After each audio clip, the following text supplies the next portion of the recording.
ஷைத்தானுக்கு ஒரு தலைவர் இருக்குது, அதுதான் இப்லீஸ். இப்லீஸுக்குள்ள பல லட்சக்கணக்கான கோடிக்கணக்கான சைத்தான்கள் இருக்கிறான். இப்ப இவங்கட மீட்டிங் எங்க நடக்குது? எங்கட மார்க்கத்துல எதுவும் சொல்லி தராம இல்ல. எங்கட மீட்டிங் எங்க நடக்குது? என்ன மீட்டிங் இது? இது குர்ஆன் மீட்டிங்.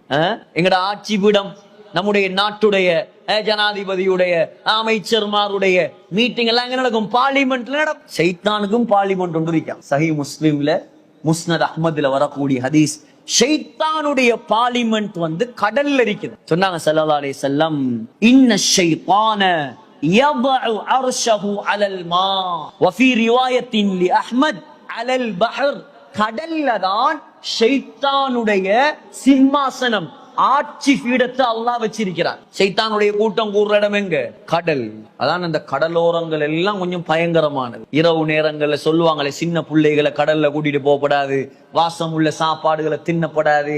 எங்கட ஆக்களுக்கு அதெல்லாம் விளங்குறது. கண்ணில் பட்ட சாப்பாடுகள், அதுக்கு பிறகு நோய் மருந்தெடுக்கிற குணமாறல். ஏன்? மகரிபுடைய நேரம் வைத்து கடலோரம் நின்று கடல்ல திண்டிக்கிறான். மகரிபுடைய நேரம் முதலாவது புள்ளைய வெளியே கொண்டு போகவே போடாது. நேத்து நாங்க பார்த்தோம், அங்கேயும் சைத்தாண்ட மீட்டிங் எங்க நடக்குமோ அங்க கொண்டு போய் திண்டிருக்குது. கோல் பேஸ்ல சும்மாவே அது சைத்தாண்ட மீட்டிங் தானே. இலங்கையில சைத்தாண்ட மீட்டிங் பெருசா நடக்கிற இடம் தானே.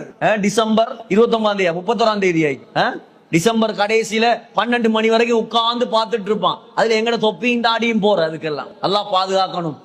ஆக அல்லாவுக்கு அன்றைய நாள்ல இலங்கையில வெறுப்பான இடம் அந்த கோல் பேஸ். அவ்வளவு ஃபித்னாவும் நடக்கும். இதுல எல்லாம் கலந்துடப்படாது. ஏன் தெரியுமா?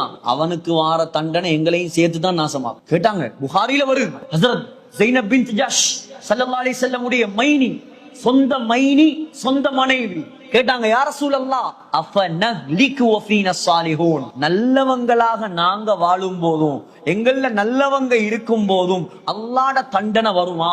சொன்னாங்க, ஸைனப், பாவிகள் அதிகரித்தால் நல்லவர்களுக்கு சேர்த்துதான் அழிவு. அவன் செய்யற பாவத்தால நாங்களும் சேர்ந்துதான் மௌத்தா, நாங்களும் சேர்ந்துதான் மாட்டோம். அதனால எந்த இடத்துல பாவம் நடக்குதோ, ஹராம் நடக்குதோ, அந்த இடத்துல நாங்க சுப்ஹானல்லாஹ்னு ஓதிட்டு நாங்க போக தேவை. அங்க போய் யாரும் ஓதுறையும் இல்ல சுப்ஹானல்லாஹ், அதை என்னத்துக்கு நாங்க பார்க்க போவோம்? ஆண்கள் பெண்கள் கலக்கிற இடம் ஹராம்.